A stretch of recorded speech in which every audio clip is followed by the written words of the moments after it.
Hello everyone, আমার YouTube চ্যানেলে সবাইকে স্বাগত জানাই। তো আজকে আমি এন্ডোক্রাইন সিস্টেম অর্থাৎ অন্তঃক্ষরা তন্ত্র নিয়ে আলোচনা করব। তো অন্তঃক্ষরা সিস্টেম পড়ার আগে প্রথমে আমাদের জেনে নিতে হবে হরমোনটা কী। তো হরমোন হচ্ছে এক ধরনের জৈব রাসায়নিক পদার্থ যেটা আমাদের রক্তের মাধ্যমে বাহিত হয়ে দূরবর্তী স্থানে ক্রিয়া করে এবং ক্রিয়ার পর ধ্বংস হয়ে যায়। তো হরমোন আবিষ্কার করেছিলেন বিজ্ঞানী স্টার্লিং 1905 খ্রিস্টাব্দে। তো প্রথম আবিষ্কৃত হরমোন হচ্ছে সিক্রেটিন, এটাকে লোকাল হরমোনও বলা হয়। এবং যে বিদ্যায় অন্তঃক্ষরা গ্রন্থি নিয়ে আলোচনা করা হয় তাকে বলা হয় এন্ডোক্রিনোলজি। তো ফাদার অফ এন্ডোক্রিনোলজি হচ্ছে থমাস এডিসন। তো এবার জেনে নিচ্ছি এন্ডোক্রাইন গ্ল্যান্ড বা অন্তঃক্ষরা গ্রন্থি কী। তো অন্তঃক্ষরা গ্রন্থি হচ্ছে একটা ডাক্টলেস গ্ল্যান্ড অর্থাৎ নালীবিহীন, অর্থাৎ এই গ্রন্থি থেকে যে রস ক্ষরিত হয় তা সরাসরি রক্তের সঙ্গে মিশে যায়। হরমোন ক্ষরিত হয় এন্ডোক্রাইন গ্ল্যান্ড থেকে, অর্থাৎ অন্তঃক্ষরা গ্রন্থি থেকে হরমোন ক্ষরিত হয়। তো আমরা দেখে নিচ্ছি কি কি এন্ডোক্রাইন গ্ল্যান্ড রয়েছে। তার মধ্যে কিছু এন্ডোক্রাইন গ্ল্যান্ড আমি আজকে আলোচনা করে দেব। তো প্রথমে দেখে নিচ্ছি এন্ডোক্রাইন গ্ল্যান্ডের মধ্যে রয়েছে পিটুইটারি গ্ল্যান্ড। তো পিটুইটারি গ্ল্যান্ডকে মাস্টার্স গ্ল্যান্ডও বলা হয়। এটা স্ফেনয়েড অস্থির সেলা টার্সিকা প্রকোষ্ঠে অবস্থিত মস্তিষ্কের মধ্যে, এবং এটা যুক্ত থাকে ডায়ানসেফালনের ফ্লোরের সাথে। তো পিটুইটারি গ্ল্যান্ডের ওজন হচ্ছে পুরুষের ক্ষেত্রে 0.5 থেকে 0.6 গ্রাম এবং মহিলাদের ক্ষেত্রে 0.6 থেকে 0.7 গ্রাম। তো পিটুইটারি গ্ল্যান্ড দুটো অংশে বিভক্ত, একটা হচ্ছে অ্যাডিনো হাইপোফাইসিস আর একটা হচ্ছে নিউরো হাইপোফাইসিস। তো অ্যাডিনো হাইপোফাইসিস আবার দুটো অংশ নিয়ে গঠিত, একটা হচ্ছে পার্স ডিস্টালিস এবং আরেকটা হচ্ছে পার্স ইন্টারমিডিয়া। এবং নিউরো হাইপোফাইসিস একটা অংশ নিয়ে গঠিত, সেটা হচ্ছে পার্স নার্ভোসা। অ্যান্টেরিয়র লোব বা পার্স ডিস্টালিস যেসব হরমোন ক্ষরণ করে তা হচ্ছে STH somatotropic hormone, PRL prolactin or mammotropin hormone, और এটাকে এলটিএইচও বলা হয় লিউটিওট্রপিক হরমোন।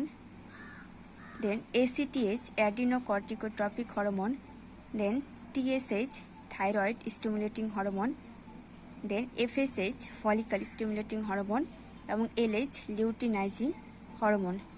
এই 6টা হরমোন ক্ষরিত হচ্ছে অ্যান্টেরিয়র লোব অর্থাৎ পার্স ডিস্টালিস থেকে। তো এবার আমি এসটিএইচ হরমোন নিয়ে আলোচনা করব। তো এসটিএইচ হরমোনকে গ্রোথ হরমোনও বলা হয়।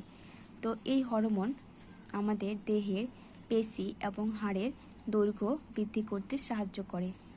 তো এসটিএইচের কম এবং বেশি ক্ষরণে কিছু রোগ হয়। তো আমি রোগগুলো একবার দেখে নিই।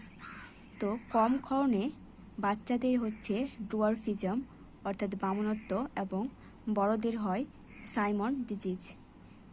এবং বেশি সিক্রেশনে এসটিএইচের বাচ্চাদের ক্ষেত্রে হয় জাইগান্টিজম বা অতিকায়িত্ব, এবং অ্যাডাল্টের ক্ষেত্রে হয় অ্যাক্রোমেগালি। তো এসটিএইচ হরমোনকে গ্রোথ হরমোন বলা হয়। দেন আমরা দেখে নিচ্ছি প্রোল্যাক্টিন হরমোন। এটা ম্যামারি গ্ল্যান্ডকে উত্তেজিত করে। দেন দেখে নিচ্ছি TSH hormone. It stimulates the growth of thyroid follicle. তো এর হাইপার সিক্রেশনে যে রোগটা হয় তা হচ্ছে গয়টার। দেন আমরা দেখে নিচ্ছি এসিটিএইচ। এটা উত্তেজিত করে কর্টিকয়েডসের ক্ষরণকে। তো এবার দেখে নিচ্ছি এফএসএইচ হরমোন বা ফলিকল স্টিমুলেটিং হরমোন। তো এই হরমোনটাকে গ্যামেটোজেনিক হরমোনও বলা হয়। এটা স্পার্মাটোজেনেসিস এবং উজেনেসিস প্রক্রিয়াটাকে নিয়ন্ত্রণ করে এবং এই হরমোন থেকে তোমার এফএসএস থেকে ইস্ট্রোজেন হরমোন খরিত হয়। নেক্সট আমরা দেখে নিচ্ছি পোস্টেরিয়র পার্ট বা পার্স নার্ভোসা। তো পার্স নার্ভোসা থেকে যে হরমোনগুলো খরিত হয় সেগুলোকে নিউরো হরমোনও বলা হয়। তো এখানে দুটো হরমোন খরিত হয়, একটা হচ্ছে অক্সিটোসিন আর একটা হচ্ছে ভেসোপ্রেসিন। তো এখানে দেখে নিচ্ছি অক্সিটোসিন হরমোনের কাজ। অক্সিটোসিন হরমোনকে পিটোসিনও বলা হয়। তো এই হরমোন মিল্ক ইজেকশনে সাহায্য করে এবং এটাকে বার্থ হরমোনও বলা হয়, কারণ প্রসবকালে এটি জ্বরের প্রসারণে সাহায্য করে এবং এটিকে লাভ হরমোনও বলা হয়। দেন দেখে নিচ্ছি ভেসোপ্রেসিন বা পিট্রেসিন। তো ভেসোপ্রেসিন হরমোনকে অ্যান্টি ডাইউরেটিক হরমোন ও বলা হয়, সংক্ষেপে বলা হচ্ছে এডিএইচ। তো এর হাইপোর সিক্রেশন অর্থাৎ কম ক্ষরণে যে রোগটা হয় তা হচ্ছে ডায়াবেটিস ইনসিপিডাস। তো নেক্সট আমরা দেখে নিচ্ছি সেকেন্ড গ্ল্যান্ড যেটা আছে সেটা হচ্ছে পিনিয়াল গ্ল্যান্ড। তো পিনিয়াল গ্ল্যান্ড হচ্ছে আমাদের দেহের সবথেকে ছোট অন্তঃক্ষরা গ্রন্থি। তো পিনিয়াল গ্ল্যান্ড থেকে যে হরমোন খরিত হয় তার নাম হচ্ছে মেলাটোনিন, অর্থাৎ এটাকে সিট অফ সোলও বলা হয়। পিনিয়াল গ্ল্যান্ডকে সিট অফ সোলও বলা হয়। তো এটা অবস্থিত ডাইএনসেফালনের এপিথ্যালামাস অঞ্চলে। তো এটার পরিস্ফুটন শুরু হয় 7 থেকে 8 বছর বয়সে এবং 35 থেকে 40 বছর বয়সে পিনিয়াল গ্ল্যান্ডে কিছু ম্যাগনেসিয়াম এবং ক্যালসিয়াম জমা হতে থাকে এবং এটাকে বলা হচ্ছে ব্রেন স্যান্ড।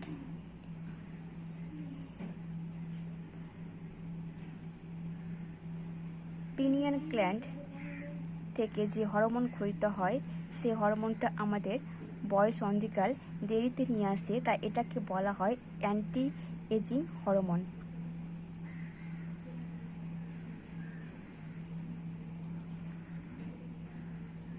নেক্সট দেখে নিচ্ছি আমরা থাইরয়েড গ্ল্যান্ড।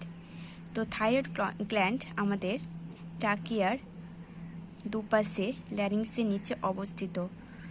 এটা হচ্ছে আমাদের দেহের সবথেকে বড় অন্তঃক্ষরা গ্রন্থি। এর ওয়েট হচ্ছে 35 গ্রাম। তো থাইরয়েড গ্রন্থি থেকে যেসব হরমোন খরিত হয় তা হচ্ছে ক্যালসিটোনিন বা থাইরোক্যালসিটোনিন, T3 বা ট্রাই আয়োডোথাইরোসিন এবং T4 বা থাইরক্সিন। তো এবার দেখে নিচ্ছি ক্যালসিটোনিন হরমোনের কাজ। তো ক্যালসিটোনিন হরমোন হচ্ছে আয়োডিনাইজড হরমোন, অর্থাৎ এখানে আয়োডিন অ্যাবসেন্ট থাকে। এটা খরিত হয় থাইরয়েড গ্রন্থির প্যারাফলিকুলার সেল বা সি সেল থেকে এবং ক্যালসিটোনিন রক্তে ক্যালসিয়ামের মাত্রাটাকে কমাতে সাহায্য করে। দেন আমরা দেখে নিচ্ছি thyroxine. Thyroxine hormone basal metabolic rate অর্থাৎ বিএমআর নিয়ন্ত্রণ করে। এটাকে অ্যান্টি কিটোজেনিক হরমোনও বলা হয়, কারণ দেহের তাপমাত্রা নিয়ন্ত্রণে সাহায্য করে এবং এটা ব্যাঙাচে থেকে ব্যাঙ তৈরিতেও সাহায্য করে। তো এবার দেখে নিই এর হাইপো এবং হাইপার সিক্রেশনে কী কী রোগ হয়। তো থাইরক্সিনের কম ক্ষরণে শিশুদের হচ্ছে ক্রেটিনিজম এবং বয়স্কদের হচ্ছে মিক্সিডিমা। তো মিক্সিডিমাকে বলা হয় গার্লস ডিজিজ এবং হাইপার সিক্রেশনে হচ্ছে একজোপথেলমিক গয়টার এবং এটাকে বলা হয় গ্রেভস ডিজিজ। দেন দেখে নিচ্ছি ট্রাই আয়োডোথাইরোনিন। এই হরমোনটাকে হরমোন থার্মো রেগুলেশনে সাহায্য করে আমাদের দেহের। দেখে নিচ্ছি প্যারাথাইরয়েড গ্ল্যান্ড। তো প্যারাথাইরয়েড গ্ল্যান্ড থেকে যে হরমোন খরিত হয় তার নাম হচ্ছে প্যারাথরমোন। তো এই প্যারাথরমোনের কাজ হচ্ছে রক্তে ক্যালসিয়ামের মাত্রা বাড়ানো। তো প্যারাথরমোনের কম ক্ষরণে যে রোগ হয় তা হচ্ছে টিটানি এবং বেশি ক্ষরণে যে রোগ হয় তা হচ্ছে অস্টিওপরোসিস।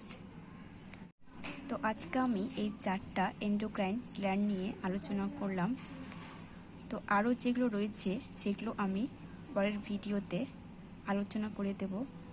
তো এখানে আমি আজকে ভিডিওটা শেষ করছি। যদি ভালো লাগে অবশ্যই লাইক, শেয়ার অ্যান্ড সাবস্ক্রাইব করবেন।